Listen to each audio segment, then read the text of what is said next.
The second session of the day today, Roundtable on Recent SOE Reform Experiences. The moderator of the session, Dr. Ram Kumar Mishra, Director IP India. This session invites government delegates and SOEs with recent and planned SOE reforms to provide updates on these developments. This session will allow participants to track progress and challenges in SOE governance related to ownership practices, corporate governance, and privatization in their respective countries.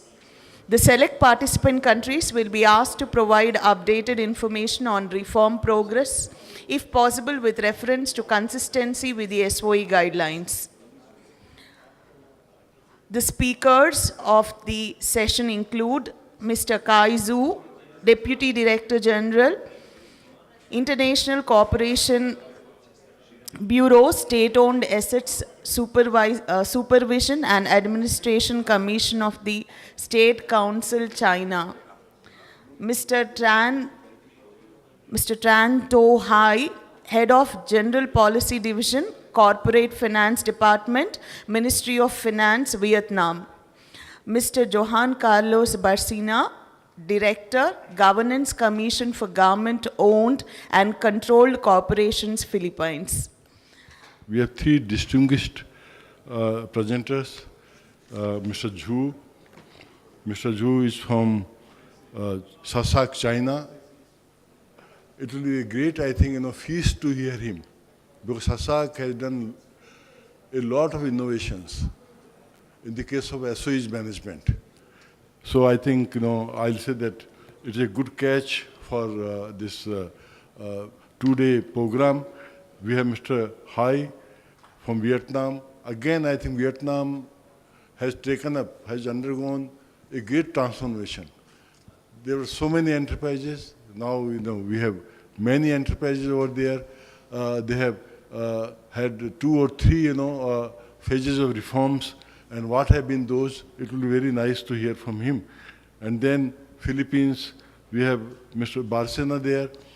Philippines, is one thing that would tell us how to undertake reforms in a very systematic manner. So we have 3 distinguished presenters, and let us understand through them what have been the process of reform, what have been the content of reform, what have been the outcomes of reform. And then I would invite first Mr. Zhu, who is the Deputy Director in SASAC, China. Ladies and gentlemen, good morning. And I appreciate very much the opportunity provided jointly by OECD, IPE, and KIPF to discuss the SOE corporate governance related issues this morning with all the experts, old and new friends. I'm pleased to share the recent reform and development of Chinese SOEs. And there were 2 parts, generally speaking, there were 2 parts of my presentation. One is the basic information of SOEs of China, and second is the recent SOE reform and development. First of all, I would like to share with you some figures. Here you can see from the table. Table 1 is the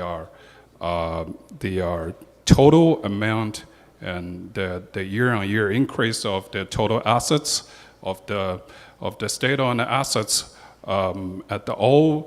supervised by all levels of the government of SASAC.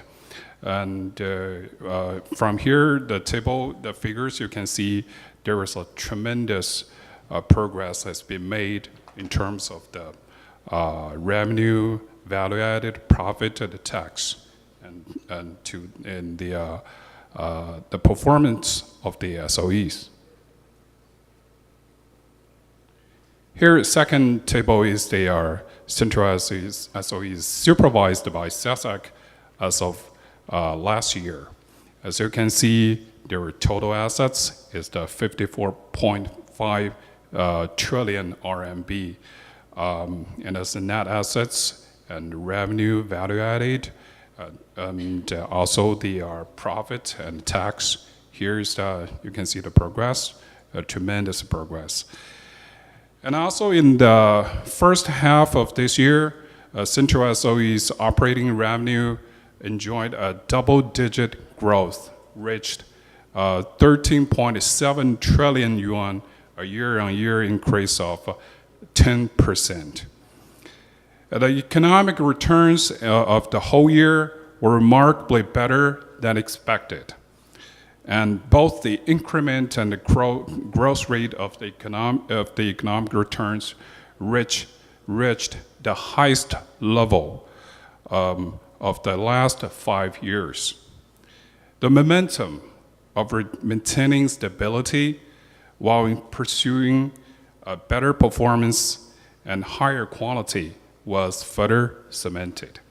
This is the first session, a very brief introduction to the figures. And the second part is the recent SOE reform and the development of the share. We'd like to share several points, aspects of that. The first one is SASAC continued to deepen SOE reform, made prominent progress in important fields and key links. Altogether, there are seven important fields and key links. The first one is the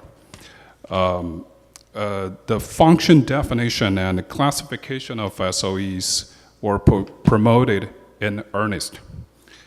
All central SOEs have started to define the functions and categorize the work of their subsidiaries, while local SOEs have accomplished classification of relevant SOE under their supervision. The second is the breakthroughs have been made in company system restructuring, and all central SOEs have accomplished a group level restructuring at the group level. A third is the mixed ownership reform was promoted steadily. By the end of last year, over 2/3 subsidiaries of central SOEs have realized a mixed ownership. The pilot reform program were carried out in major fields such as power, petroleum, natural gas, civil aviation, telecommunication, different defense projects, etc. SOEs conducting pilot programs have brought in 40-odd investors of various ownership, including private ones and also the foreign investors. Various ownership and over 90 billion yuan of capital. The first is the first batch of 10 central SOEs conducting pilot program of employee stock ownership. We call it the ESOP program, in their subsidiaries have completed the first phase of contribution. And such pilot program were orderly carried out in 158 SOEs supervised by 27 local SASAC. Other than the central SASAC, it's a local SASAC one. The fifth is most central SOEs have set up standard board of directors. Actually, the actual number is that 81 out of 96. Over 84% of them have set up standard board of directors. And actively promoted the pilot program of delegating more power to the standard board of directors and continued to improve the corporate governance system. The sixth field is the pilot program of state capital investment companies and operating companies with taken was taken further to explore state capital investment and operating mechanism, including 8 investment companies and 2 operating companies at the central SOE level and nearly 100 investment and operating companies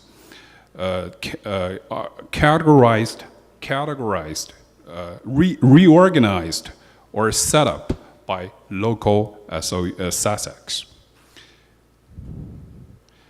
Seventh, the last one is that steady progress has been made in removing social responsibilities shouldered by SOEs and in resolving problems left over from history, the pretty heavy burdens from history.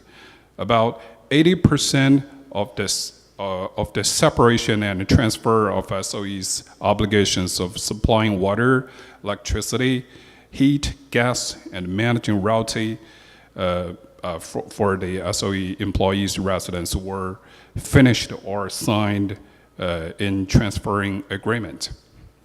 Encouraging progress have been made in separating and transferring enterprises of public functions of community management in the classification reform in the fields of firefighting, education, medical institutions. The pilot program of retirees socialized management have been orderly advanced. This is the first of the key links and the fields of the reform. Second is the SASA committed to promoting structural adjustment, and the layout and the structure of the state capital have been further improved. First is SASA stepped up strategic reorganization. 3 pairs of central SOEs, 7 central SOEs involved last year, were successfully reorganized. The name is here is all in Chinese, but I can tell you the number is the 7 central SOE involved. And the newest number of central SOEs right now is 96. It's the downward trending. Second is we've been carrying out internationalized operation steadily. By the end of last year, 40-odd central SOEs have undertaken nearly 2,000 projects in countries along the Belt and Road Initiative. The construction of key projects, for example, the China-Belarus Industrial Park, has made breaking throughs. Third is the state capital was further concentrated in important industries and key areas related to national security, economic lifeline of people's livelihood, in enterprises with advantages, and in forward-looking and strategic industries, and played a greater role in leading and driving the development of national economy. The second part. The third part is the SASA promoted the supply-side structural reform, and the foundation of high-quality development of SOEs were continuously consolidated right now. First is we centered on cutting overcapacity, reducing excess inventory, deleveraging, lowering cost, and strengthening areas of weakness. And this is the main priorities, principles we've been conducting recently, in recent year, and making SOEs leaner and healthier, and raised their quality and efficiency, and further improved the development quality and efficiency of SOEs. We continue to intensify our efforts to cut overcapacity. As you know, we have been committed to our cutting the overcapacity for several years. Last year, Central SOEs cut 5.95 million metric tons of steel overcapacity, 27 million metric tons of local coal capacity, and they took initiative to obsolete, cancel, or suspended 51 coal power projects. Meanwhile, the coal assets management platform companies have integrated 100 million metric tons of production capacity of coal. The second is multiple measures have been taken to bring down leverages and debts.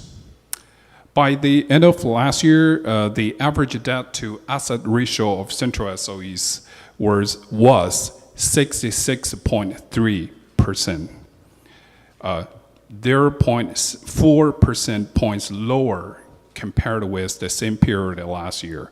It has been a pretty hard work to do that. It's the deleverage. It's very hard to do that. You can see the very minor change have been taking place here. So.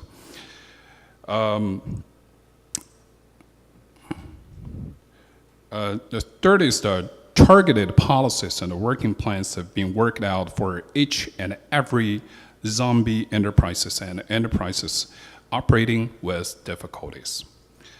And the work of dealing with 2,041 such enterprises of Central SOEs have been again obvious progress. We've accomplished the task of dealing with more than 1,200 zombie enterprises and enterprises operating with difficulties, among which 400 already closed and 670 turns losses into gains. It's remarkable. And the last is that we have stepped up the work of condensing organizational levels and cutting the number of legal persons units. It is also very hard. I can see it as Central SOEs cumulatively cut 11,261 of their legal person units by the end of June, which was 21% of 21.55% of the total units. We all know there are more than 50,000 subsidiaries of Central SOEs, and hitting the designated target 1 year ahead of time. We have set up the goals 1 year earlier. The organizational levels have been further condensed, contributing to the steady improvement of the group-level companies, management and control capability, and enterprises' operational efficiency. First is the SASAC accelerated the pace of innovation-driven development, and the core competitiveness of Central SOEs was further enhanced. The innovation-driven. As I would not elaborate more on this. Here shows some numbers that Central SOEs have made great progress. Here is a notable accomplishment in innovation. There's some in last year National Science and Technology Awards, and 53% of them were awarded to Central SOEs. And the fifth part is SASAC strengthens the improvement of state assets oversight and SOD's efficiency continuously improved. Altogether, there are two parts. One is the transformation of oversight function has been accelerated. Now we have transformed from the supervision targeted on the real assets to the supervision of state assets with the management, with the capital management at the core. And the second is the approaches for state assets oversight have been further improved, and law-based oversight has been actively promoted. And actually, we have formulated and issued measures for supervision and administration central SOE's investment and commerce, the pilot negative list management system. And the last one is the SOE have fully played the exemplary role in actively fulfilling their social responsibilities, which is in line with the OECD corporate governance principle. Yeah, and first is the central SOEs have taken lead in promoting energy conservation and emission reduction. And second is the central SOEs have taken lead in poverty alleviation, targeted poverty alleviation. SASAC and the central SOEs have jointly supported 248 major national poverty alleviation and development countries, supporting 21 countries in Tibet and counties in Tibet and 16 counties in Tibetan areas and Qinghai province, etc. I will not elaborate more on this. And the last, last but not least, is the year of this year marks the kickoff of our efforts to put all the guiding principles from the party's 19th National Congress into action. And it is the 40th anniversary of reform and development. It is a very important year, milestone year for this year. We will strive to support the capital, support state capital in becoming stronger, doing better, and growing bigger. Accelerate efforts to turn out enterprises into world-class, globally competitive firms, and make new contributions to promote sustainable and healthy development of national economy and society. That's all, and thank you for your attention. Thank you. Thank you, Mr. Zhu. It was a wonderful presentation, very, very comprehensive. And I think we had a very good peep into what is going on, the SOEs in China. Wonderful presentation.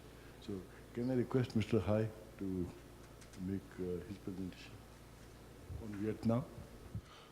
Good morning, ladies and gentlemen. I am Chan Tho Hai from the Ministry of Finance of Vietnam. I would like to introduce you a short presentation about Vietnam reform process, namely the turning point of SOE governance. My presentation have two parts.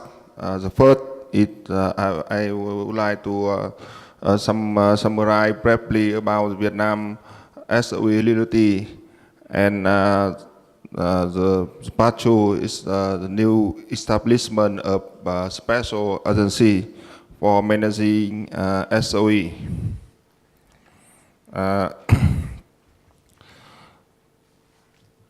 Vietnam, at the end of 2017, Vietnam have more than 700 SOE in 19 lines,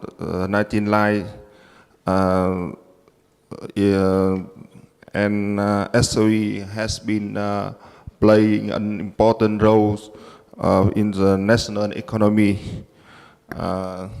It contribute from 33 to 35% of annual GDP, and account for 60% of the credit of the commercial bank, and use 70% of the ODA capital resource.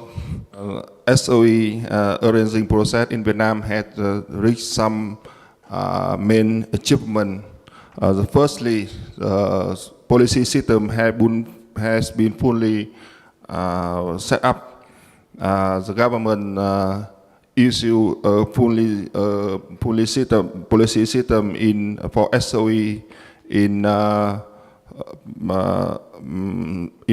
state capital investment and disclosure and transparency and privatization.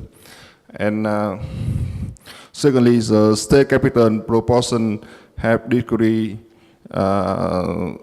rapidly, and the government have created a big amount of capital that's funding important infrastructure projects.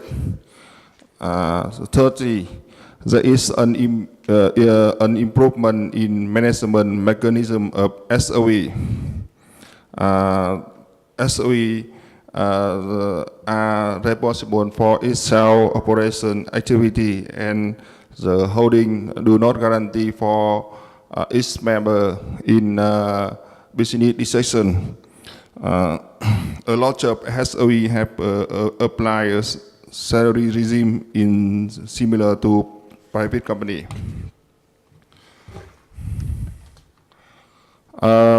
Besides some progressive point, Vietnam SOE have contained large obstacles. First is low efficiency. The number of profitable SOE in Vietnam by nearly for 70%, but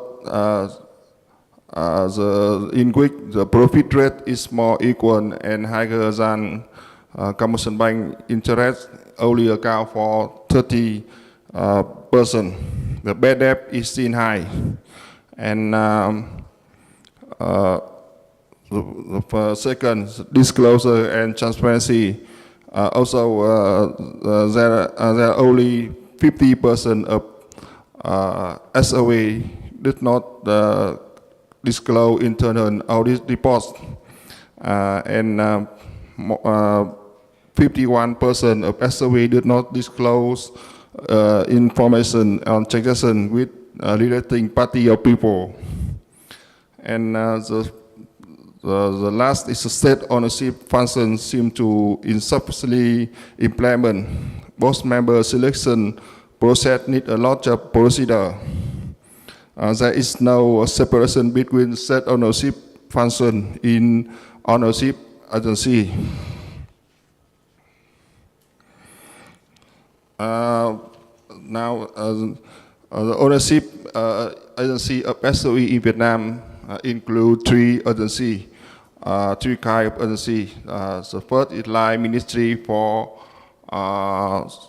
Economic Group and Central Corporation. The second agency is Provincial Committee for Local Corporation, and the State Capital Investment Corporation, a special corporation, is acting ownership for separate SOE. And for the financial supervisory, Ministry of Finance coordinating with Line Ministry and Provincial People Committee to carry out financial supervisory roles. This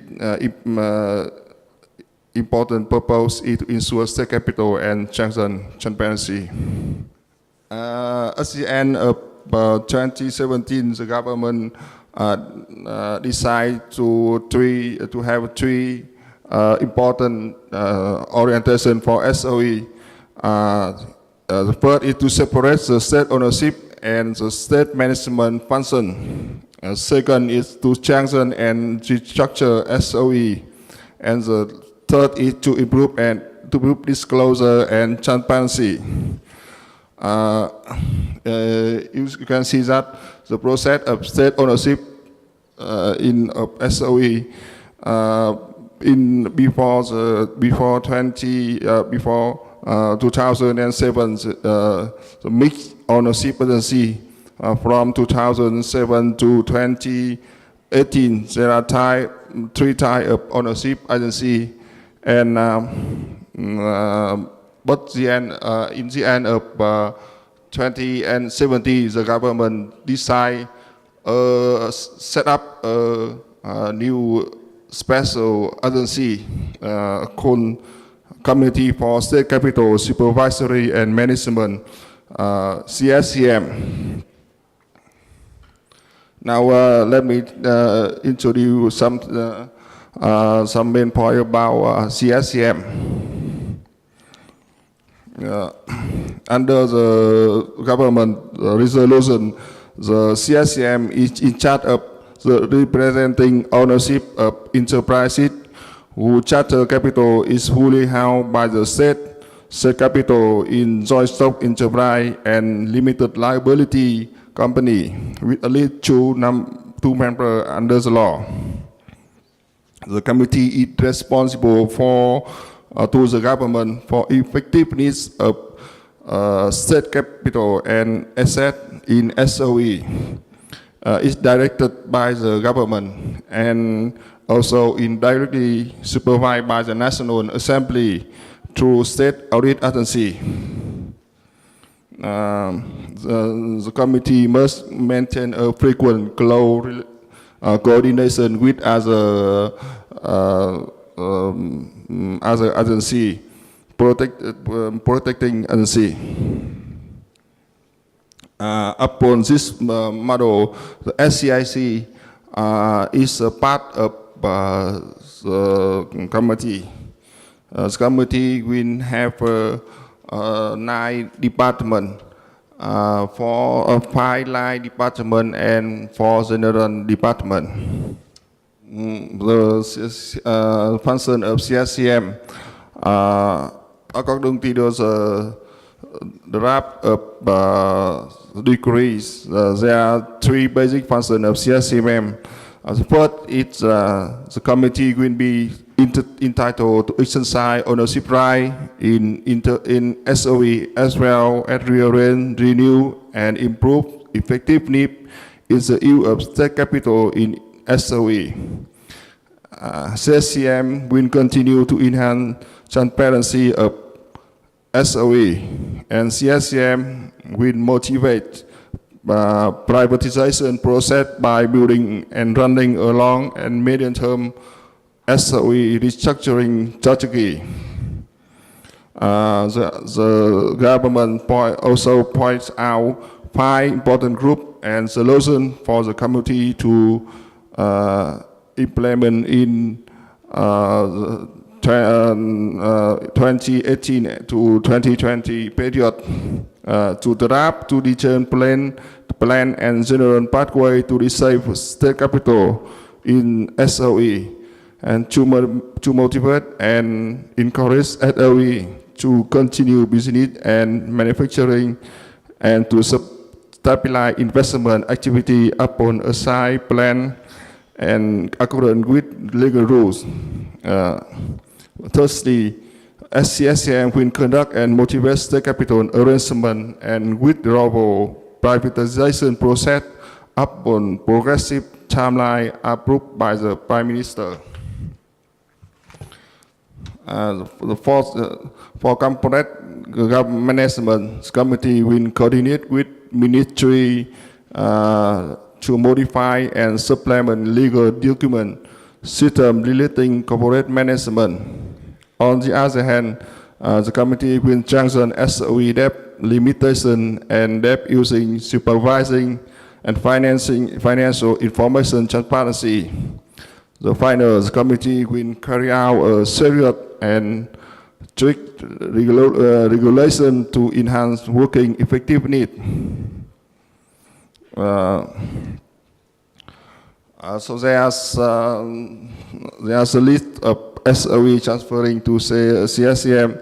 The CSCM as government intend to transfer for CSCM 31 economic groups and corporation in 2018 and to 2020 period.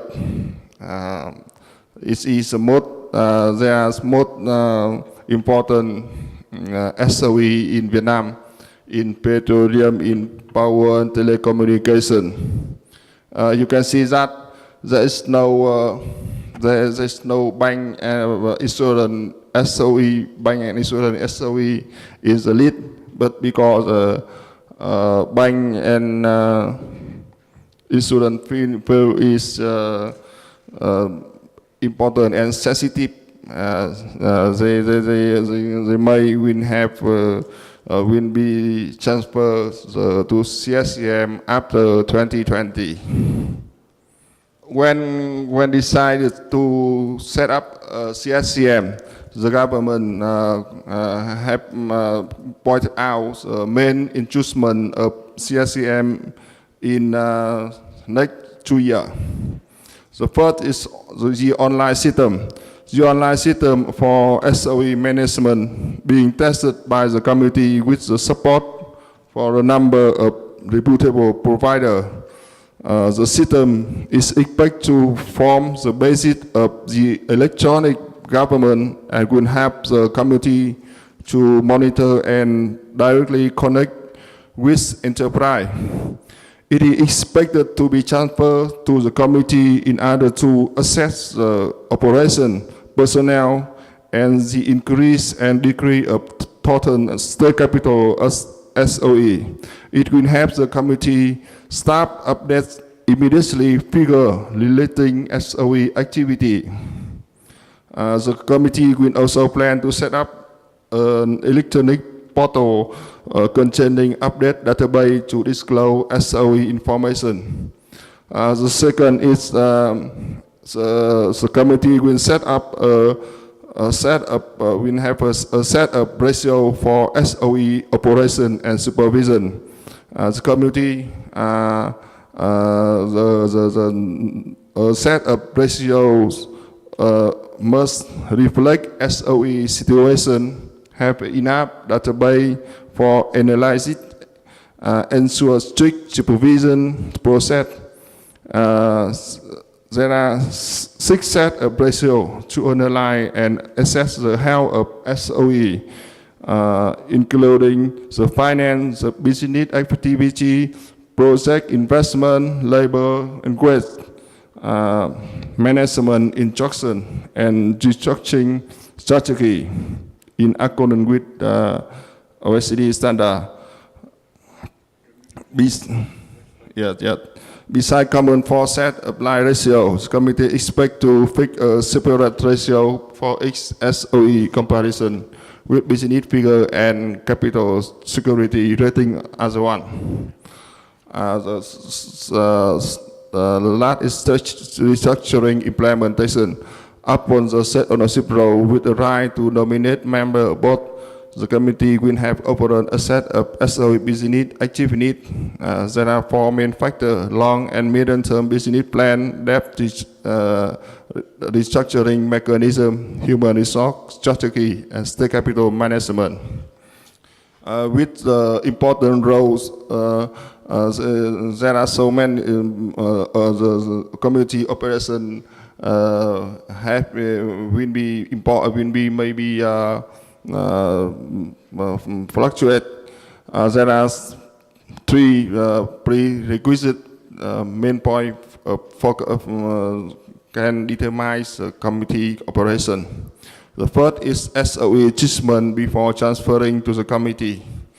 The committee member operate in many in order for the committee to operate effectively. The government would need to tackle the outstanding issue of enterprise hit with difficulty before allowing the committee to manage their capital. The design of committee organization structure and operator must be simple and ensure efficiency. It is necessary to have a clear regulation on the function and duty of each unit within the committee, so that the unit can cooperate smoothly with one another in performing duty, making the whole committee operate effectively.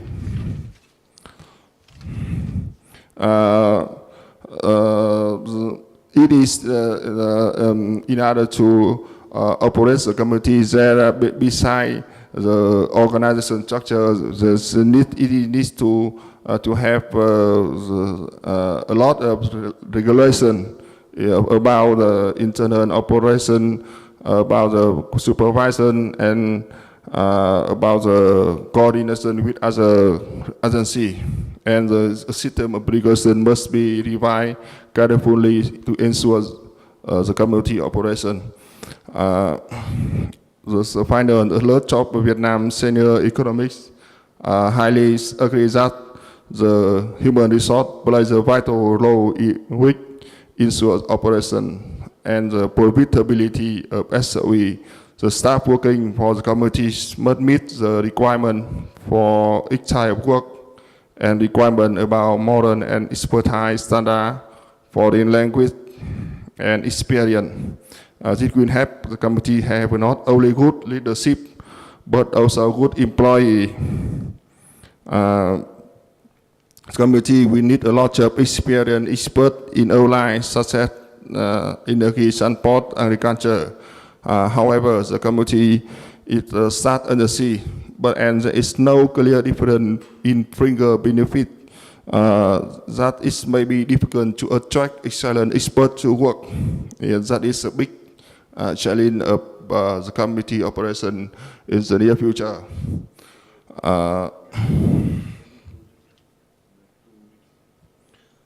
In council, at present, the government intend to operate the committee in the beginning of 2090. But there is a lot of work to be done when transferring the SOE into the committee.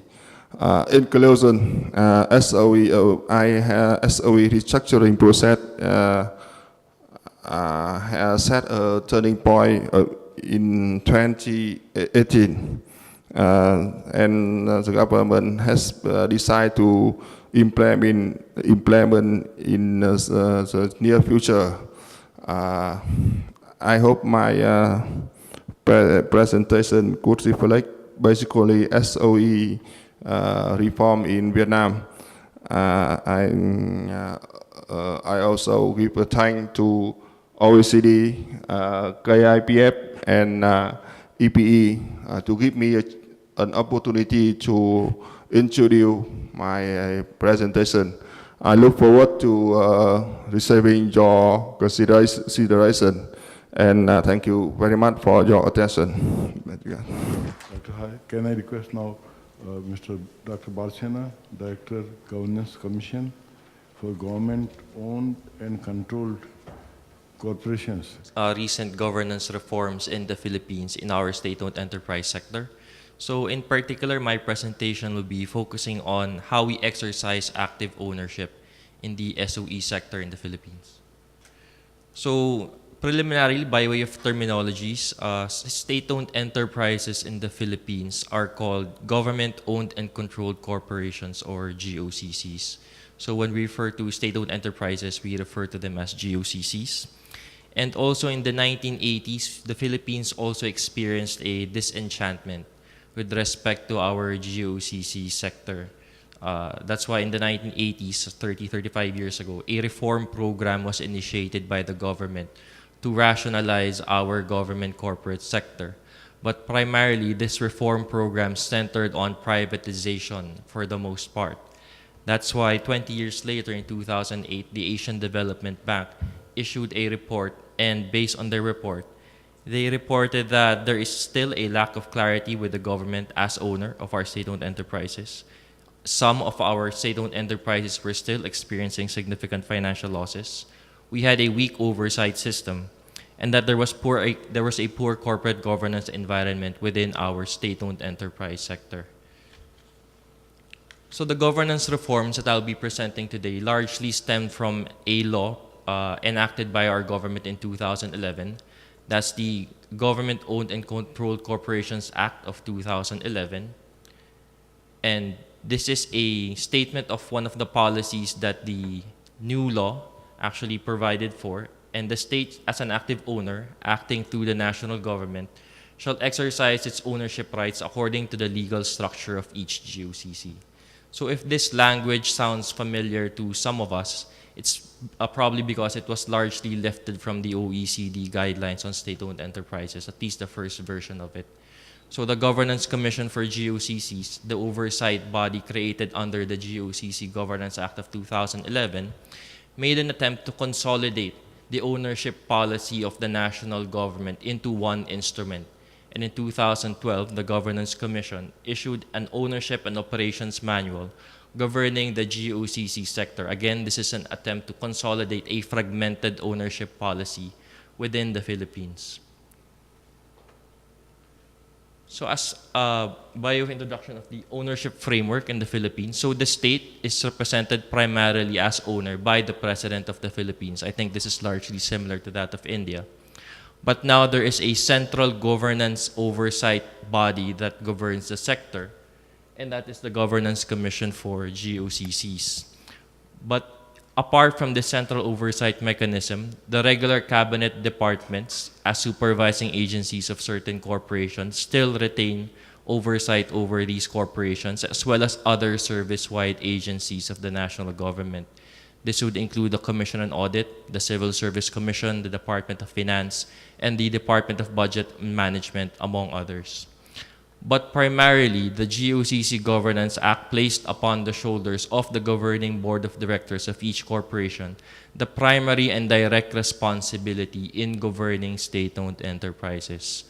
So much so that each and every board member of the GOCC is expected to exercise extraordinary diligence in the discharge of their duties and functions. This is in contrast with respect to private corporations, where the standard simply is just exercise a due diligence of a good father of a family, and that's enough. But for government corporations now in the Philippines, the standard has been elevated similar to that of public utilities.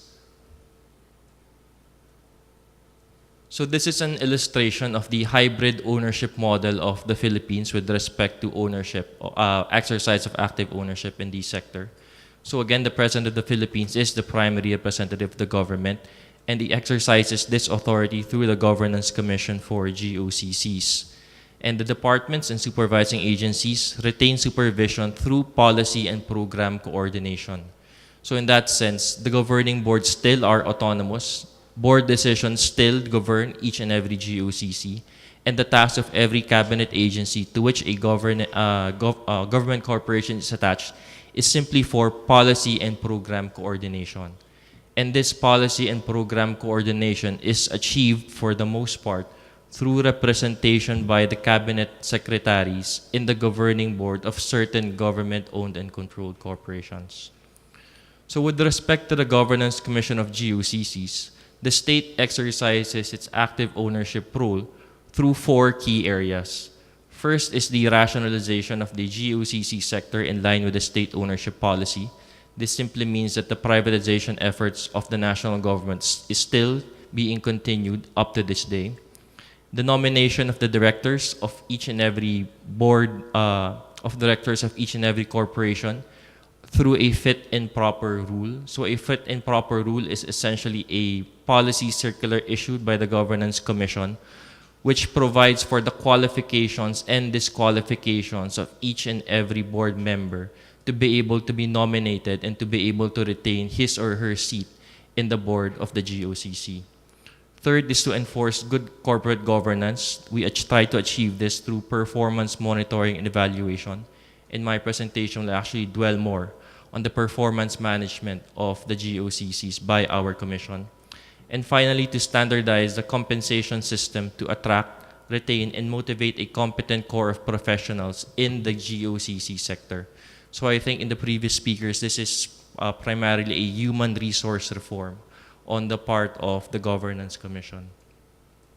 So the GCG exercises oversight through the governing boards. The governing boards are primarily responsible to their corporations, and the management is reporting to the governing board. The management is responsible for its employees, and its employees deliver services to the public. And the general public, as government, of course, we gain feedback from the general public on how we can further improve our government corporate sector, because we as government, of course, is accountable to the public. In terms of strategic regulation, so of course we recognize that the GOCCs, the governing boards and management, are experts in their fields of industry.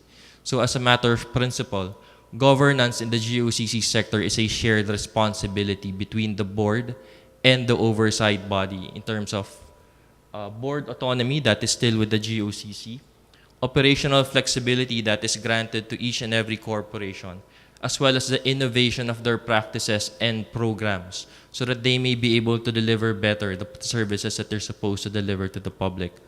On the part of the national government, we of course must maintain financial viability for all our corporations, as well as provide appropriate standardization for whatever policies that may be necessary that is cross-cutting across sectors in the government, as well as what policies we may imitate from the private sector to improve public service delivery, and of course, promote best practices.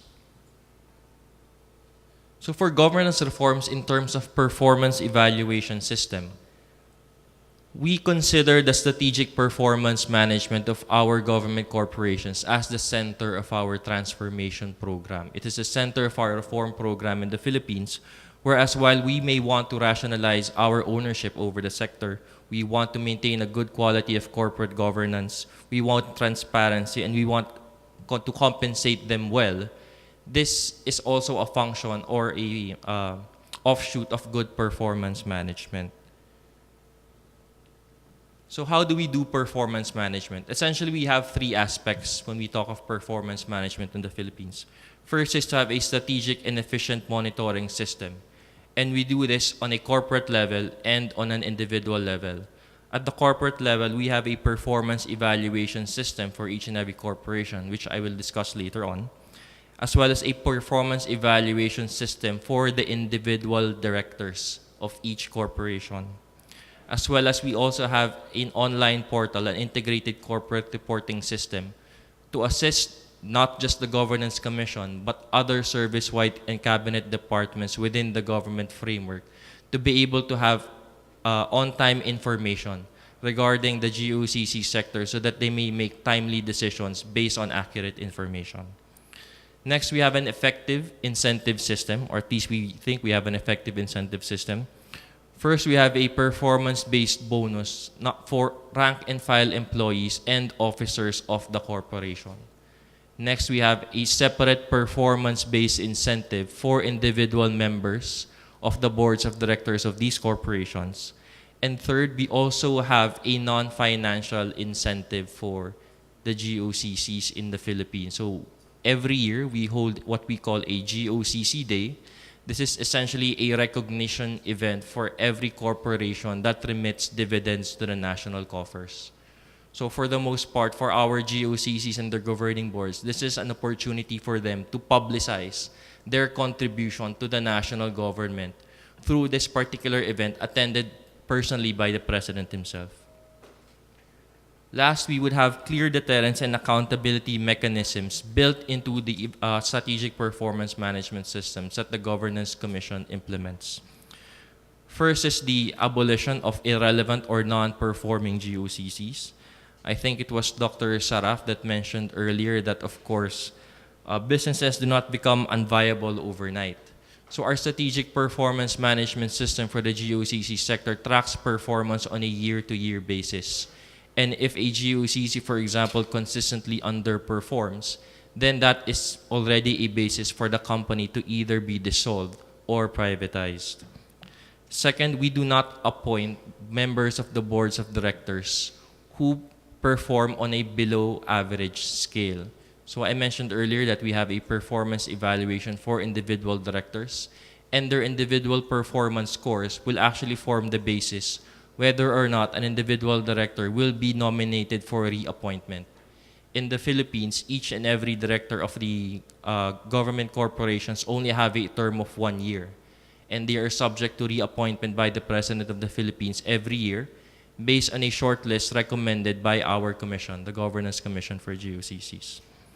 And finally, as an accountability mechanism for individual rank-and-file employees and officers of the corporations, there is a required forced ranking system to be able to receive a performance-based bonus. So as part of transparency, government corporations would be able to identify who among their employees actually are overperforming, underperforming, or performing as expected within the governance framework. First, I'll be discussing the performance evaluation system for the GOCCs on a corporate level. So essentially, the process is the GOCC, or the state-owned enterprise, submits a proposal to the Governance Commission based on prescribed templates. Next is technical panels. A meeting between the technical panels between the government corporation and our commission is held to make sure that the proposal of the GOCC is actually aligned with the development objectives of the national government. So we align them through, of course, first the budget enacted by Congress every year and the targets prescribed by Congress for each corporation, as well as the medium-term development plan formulated by each president that sits. So essentially, it's every president of the Philippines, upon assuming office, issues a 5-year plan. And if a GOCC has a contribution to this 5-year plan, that must be part of the proposal submitted by the corporation. Finally, after this technical panel meeting is concluded between the Governance Commission and the GOCC sector and the GOCC concerned, our commission, our principals, approves the performance scorecard of a GOCC that is effective immediately.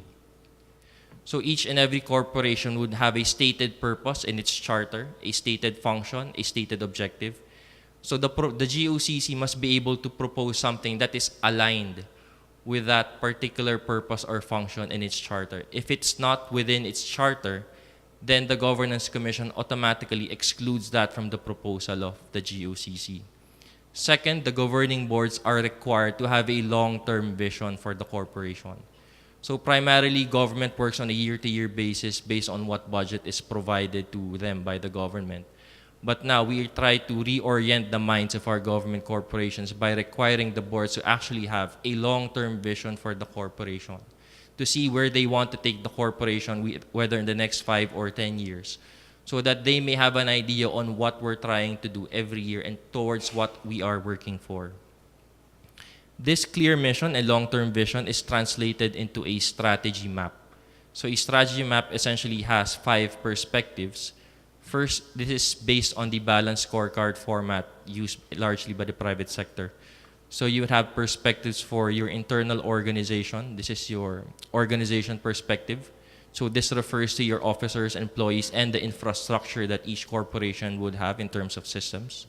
Second is your finance perspective, which pertains to essentially the financial aspect of the corporation. Third is an internal process perspective, which pertains to the services that every corporation needs to improve on to effectively deliver public services. And fourth and fifth is a stakeholder and social impact perspective, which essentially expresses our contribution to national development and how we impact the general public and our direct stakeholders. Yes. So this performance scorecard, this strategy map is translated into specific, measurable, attainable, reasonable, and time-bound performance measures. And once this is approved by the Governance Commission, this is implemented by the corporation for the next year. So essentially, in terms of timeline, during the last quarter of the year, we approve a scorecard for the GOCC, and then the next year, they start implementing the scorecard. You also have individual performance evaluation system for directors, and the components essentially is the performance score attained by the corporation in general in terms of the corporate performance scorecard that they were provided, as well as attendance and peer evaluation of the boards of directors. Again, to have an above average performance, each board of director must have a score of 85% to be considered for reappointment. Next is a performance-based bonus. So this is a fixed amount of bonus based on a salary, the salary of officers and employees of government corporations. So to be able to be eligible to a bonus, a corporation must attain 90% of the performance score in its performance scorecard. And apart from this 90% performance score, they must also comply with certain good governance conditions, we call it. So good governance conditions essentially is any other regulation of any other service-wide agency that each GOCC must comply with. So we actually leverage performance-based bonus for GOCCs to comply with regulations other than that provided for by the Governance Commission. And in terms of performance-based bonus, as a matter of rule, the boards of directors of government corporations will not receive a performance-based incentive unless and until their officers and employees also receive a performance-based bonus. So these are examples of the good governance conditions that we apply to government corporations. So particular highlight is, of course, we have a manual of corporate governance for each and every GOCC. So each and every GOCC is required to actually articulate their own code of corporate governance based on the code of corporate governance provided by the Commission, as well as a whistleblowing policy to ensure transparency within the GOCC itself, as well as a manual on freedom of information, because freedom of information is one of the first executive orders issued by the President of the Philippines in 2016. So now GOCCs must have a prescribed process on how the people can actually access information and documents from the GOCCs. In terms of transparency, GOCCs are required to have a mandatory website, and we have also listed in our circulars the list of items that they must disclose for public access in these websites. And considering the Governance Commission is trying to encourage and mandate GOCCs to enter cyberspace and engage cyberspace in providing information, we are now currently trying to develop a cybersecurity policy for our GOCC sector to ensure that information of the government is also secure in terms of data privacy and in terms of security. There. So if you have any other questions, these slide presentations actually I think will be provided to everyone. If you have other questions, you may approach me later on. So thank you. So thank you very much. We had three presentations, one from Dr. Zhu, who is the Deputy Governor, General International Cooperation Bureau, State-owned Asset Supervision and Administration Commission, SASAC. Wonderful presentation we had. And then we had the second one from our colleague from Vietnam on how Vietnamese enterprises have been performing and what are the recent initiatives that have been taken to improve the performance of Vietnamese enterprises. And the final one was from our Philippines, our colleague. He made a very detailed presentation on the boards, on the performance of the boards, on the PRP, on the corporate governance. I think practically, every aspect. It was a wonderful presentation. And now we throw it open. If hands will permit, I think we can have 10 minutes for questions, answer, 10 to 15 minutes. Thank you. Thank you very much for giving me the floor. This is a question for a colleague from PRC, and with respect to the role of of SASAC. Could you please say a little bit about the status of the state-owned enterprises at the provincial and local level, particularly with reference to how SASAC views enhancements of their performance, issues of debt, of how they're actually managing affairs at the local level. Because one of the things that I remember reading somewhere was that quite apart from SOEs at the central level, that there are issues of debt overhang and so on at the local level. It'd be interesting to hear your thoughts on how you see that particular aspect of SOEs, and in particular any corporate governance matters related to the SOEs playing out in the future. Thank you. Thank you for your question. That's pretty good, and it is and will be helpful for us to understand the structure of the Chinese state-owned assets supervision system. And generally speaking, I can say that there are three layers of the supervision structure or the mechanism. One is the central government level, and the second is the provincial level, and the last one is the municipal level. And as you may say that maybe a lot of us have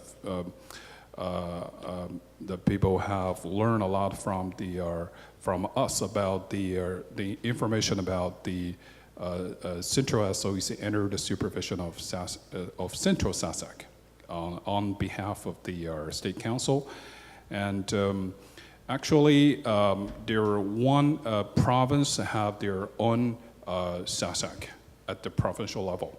One province have one SASAC at the provincial level, and one city or a city have their municipal level SASAC. There is no other SASAC for the county level. It's only 3 of them. And for each of us, we as SASAC, we just represent on behalf of the government at the same level. For example, the Central SASAC is just with the delegation of the State Council. We just represent the state, what we call the state asset contributor for the central level, for the State Council. And we are just responsible for the safety and the preserve and increment of the Central SOE's state-owned assets. And for the provincial level, actually we are kind of in parallel. We're not there is not a vertical structure. We're not capable of giving them direct orders to or do or not do something, and you have to.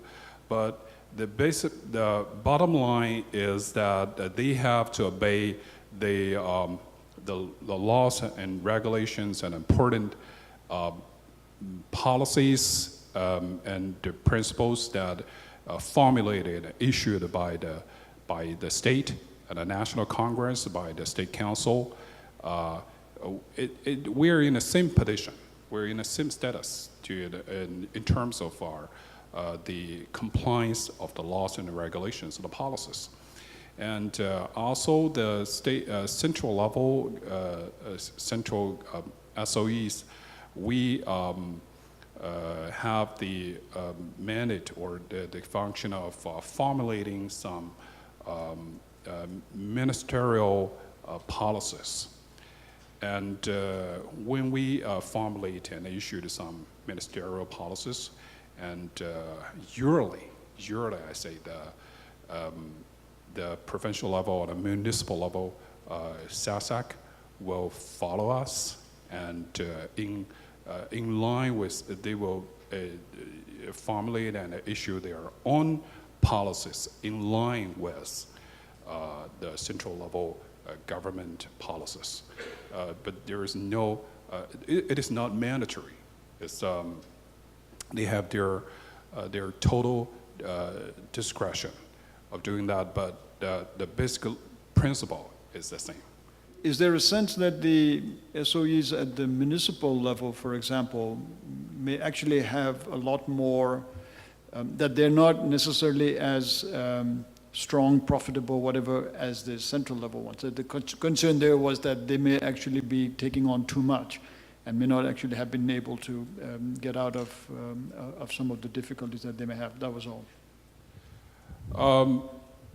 I think that's, there's maybe some differences between the central level, central SOEs and provincial level SOEs. For example, for the categorization of the SOEs, as we know, the central SOEs, we have actually we have two types of central SOEs. One is the commercial one, commercial SOEs. One is the public welfare ones. And for commercial ones, we can further be divided into two types. One is the commercial one, and the second is the commercial. The latter is the commercial two, which means the commercial one will be the would be the completely market-driven and market-based companies which are in the sectors which have a very fierce competition. And commercial two is the also we just supervise them. The focus, the priority is their profitability, but at the same time they are we just evaluate them with their other assignments or their they have assumed some very big task or obligations from from the government. For example, the state grid, they have the transmission obligation and the provision of electricity to the nationwide. So this is two parts, and the public welfare ones. Usually we talk about like scientific research companies that they have a very special purpose when establishing them. And for the provincial level SOEs, for provincial level ones, they are more in a sector that closely connected to the livelihood of ordinary people, like the provision of natural gas, electricity, and tapping water, and also the healthcare or something like that. So based on the difference of that, the categorization of the of SOEs at the different levels, in some extent we can say that that the SOEs at the provincial level, they're more we care more about their the quality of the provision of a public service rather than their profitability. Yeah. I think Dr. Bhatta has only raised the quality, enhanced the quality of discussions. Dr. Bhatta, what I was mentioning was, excepting Germany is one country where municipal enterprises have been studied in depth and detail, but there is political setup is different. So what I would say is that state enterprises, subnational enterprises are a dark area for research, and municipal enterprises are darker area for research. I think a lot of work has to be done, I think, on these two aspects. The old network, this network, and as you may have commented earlier, I'm one of the few guys still standing and attending this meeting. I come from the Philippines, and therefore I will be asking my question not only to the director of our Governance Commission for GOCCs, but also, I think, in the interest of the network, OECD as such. My background is in governance, economics, and I'm now a visiting professor at YESE Business School in Barcelona. First, a commentary on the presentation by my colleague from the Philippines. I'm very glad that all of the basics and essentials of corporate governance are now being applied to the government-owned and controlled, or SOE sector in the Philippines. And I think you deserve some congratulations. And I hope that this is something that we can share with the rest of the SOE network, because it has not been easy to get to the situation where he is reporting. We would like to share both the lessons of failure as well as successes in the case that, in the event that this would be of some use to the others. But I wanted to bring two issues that may be of interest to OECD, and in particular to our GCG in the Philippines. The first is that now that you have put your corporate governance framework in place and have made it work, have you moved on to the next step, which is that of the asset management discipline? I hear you, you have an annual event where you ask your GOCCs, your SOEs, to report to the nation on the dividends that they have generated for the Treasury. I think that's very good. But one of the big things about SOEs and GOCCs is that they actually control a very big percentage of the assets, corporate assets that are owned in any economy. And any asset management discipline would tell you, are you tracking whether in fact they are getting the reasonable returns for the assets that are under the control? I've not heard too much of that discussion.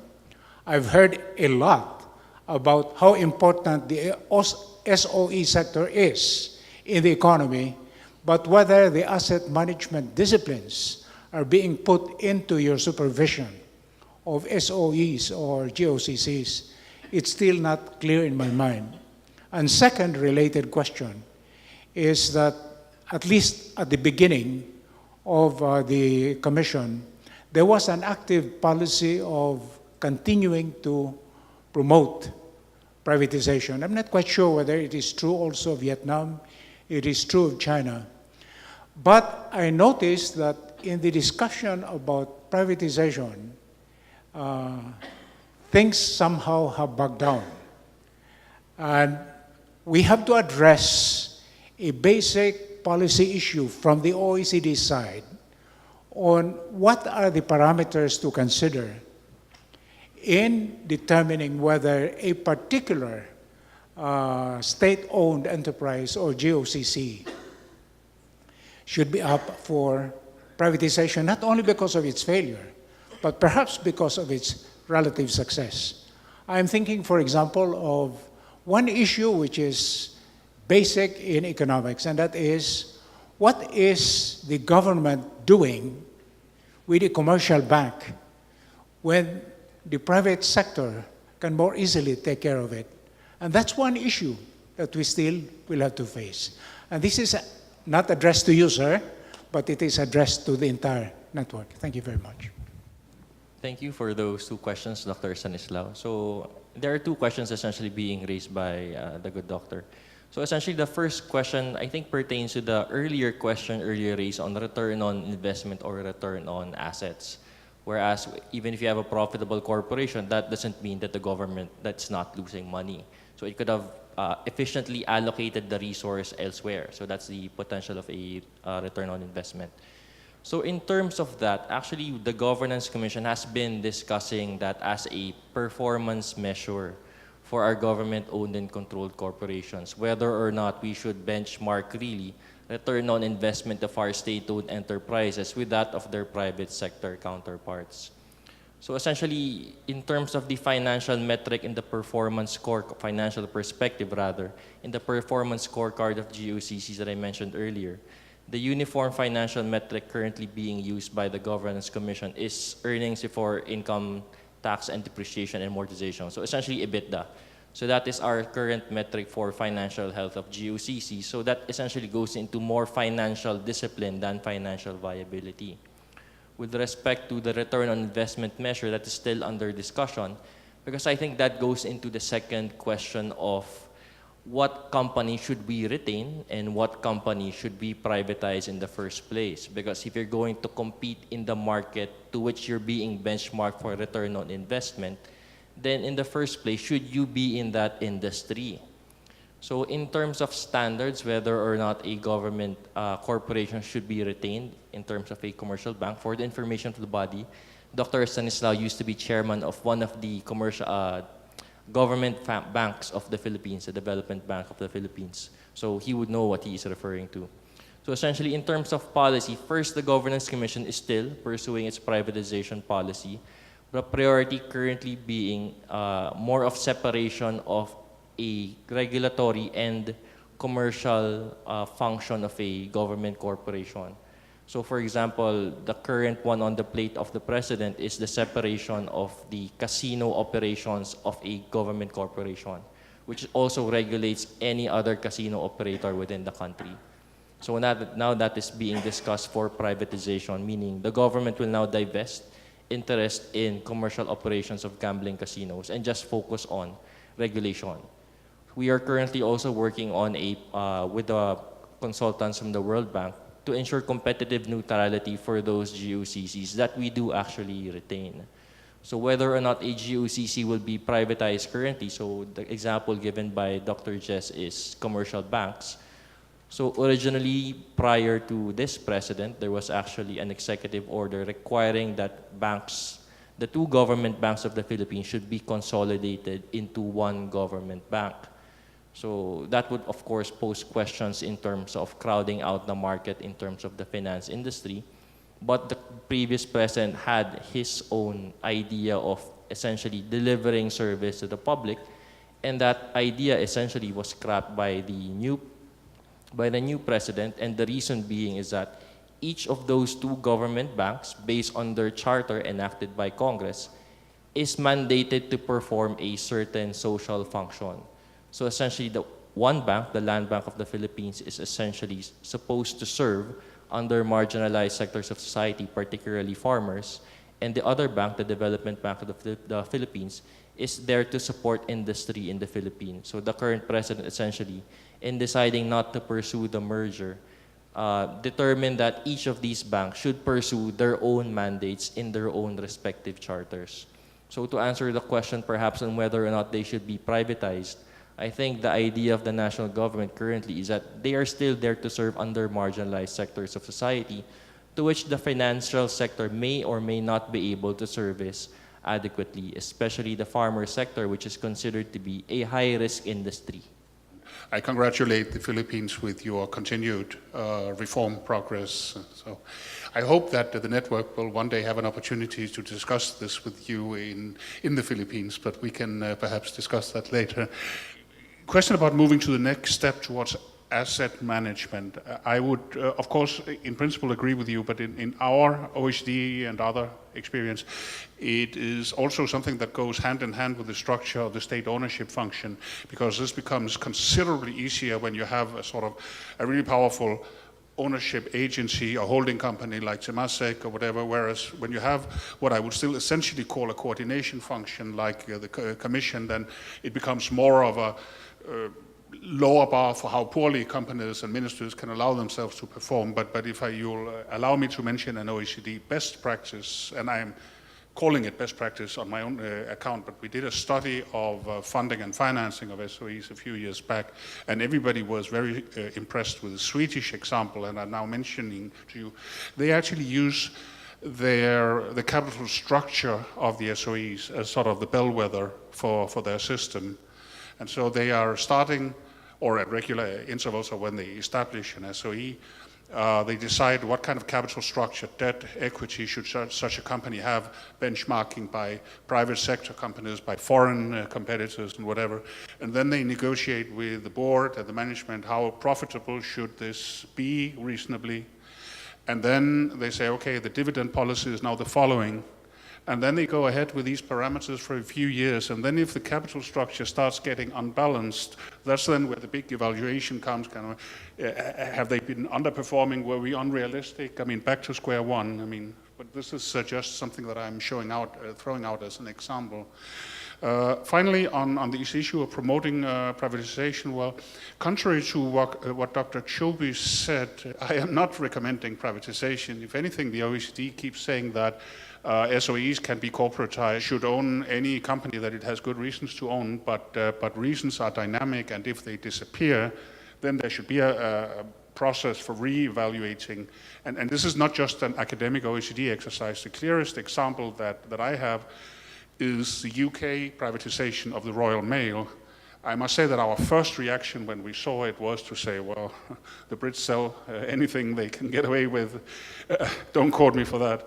But then we discussed it a bit more closely with the UK government investment, and they said, yes, but, and threw our own guidelines at me. Nobody sends any letters in the UK anymore. Everybody sends emails and uses social media. However, they buy an awful lot of goods on the internet. which are then being delivered to their door by the Postal Service in direct competition with a handful of logistics companies. Under the circumstances, we could not credibly say that the state has a role to play anymore. I just throw this out for background. And this has been, I think, a very, very interesting session. In the Chinese presentation, we came to know about a variety of restructuring that is taking place in China. And I'm very sure that many countries in Asia can take a cue from the process, the outcomes of restructuring of SOEs in China, again of different kinds, very large enterprises, medium enterprises, and small enterprises. And certainly I think there is a very good question there from Mr. Batra, that what happens at the provincial level and what happens at the municipal level. I think these are two areas on which not much work has been done. And I'll say that it's an area of, dark research where not much research has been carried out. And then we had a wonderful presentation on Vietnam, in the sense that Vietnam is a country which is just coming up with, a lot of enthusiasm. Number of enterprises now have been brought down from 1,200 to almost 250 or so. But then they are now developing a restructuring process through which I think they'll further strengthen the SOE's performance in Vietnam. Coming to Philippines, as I think we have noted, yes, they have been very, very comprehensive in their approach.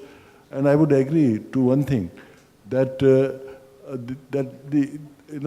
objective of corporate governance should be only to direct and control, but not come to the ground level of doing things. Because if you come down to the ground level, then I think that will certainly, bring down the managerial, quality of work in state-owned enterprise. So there are two questions there. There is one very important question about debt. And we find that not only in the Philippines, but I'll say that in most of the countries of the world, in different continents, we have not understood the importance of debt and debt capacity and the limit of debt which SOEs should have. There are stories and stories about, deciding about capital structure. I'll just give one story, and that story relates to India, that an enterprise had to seek some money from the government, and a proposal was made, and the proposal was made in such a way that it looked like to be very objective, that we need money, so should we have 1:1 debt-equity ratio? Should we have 2:1 debt-equity ratio? Should we have 3:1 debt-equity ratio? Or should we have 4:1 debt-equity ratio? And this went to secretary, and secretary just ticked number 2. He didn't understand what is the meaning of 2. Because when we talk of debt capacity, we have to think debt capacity when? Are we in construction? Are we in operation? Are we in expansion? What kind of funding we should have? So I think that's a very, very important issue. And I would say in many SOEs around the world, if alone we could take a fresh look, underlook at the at the funding of these enterprises, at the debt equity ratio, I am sure many enterprises would automatically turn around, and they can even go, I think, for listing. So that's one thing, and I must, I think, compliment Mr. Batra. Now the second question was on the asset management. Now the question is, on asset management, we can have directives. But when it comes to asset management, the question is that should regulatory bodies go down to asset management? Because the very fact is that when we talk of ROI, in ROI you don't have only margin. In ROI you also have you have volume. So margin into volume, that gives you the ROI. And we find that in number of cases when it comes to asset management, number of assets which enterprises didn't require, they were thrust on them. And I'm sure that you have ample number of cases, not only in India, but I think many countries in the world. We didn't want those assets, but those assets were transferred to public enterprises, to state-owned enterprises. So, but I think it's a very, very relevant question, in the sense that whether enterprises, by doing this exercise of asset management, enterprises would know how much asset they have, and what they should be doing with those assets, what kind of output they should have, how they should manage, what are the new techniques to manage those assets, how they can optimize the assets. These can be, I think, very, very valid questions. And who should be doing that within the enterprise? Should we have some consulting? Should we have some expertise? So asset management is a very, very important question. In number of enterprises, they have become obese because they have assets which they don't require, but they just can't get rid of them too. Given that, I must compliment my three colleagues, my three friends here from China, wonderful presentation. I must compliment you, I think, for a wonderful presentation from Vietnam, and Mr. Barcelona, for you, I think, for a wonderful presentation on the Philippines. And I must thank OECD for giving me this opportunity of being here. Thank you so much.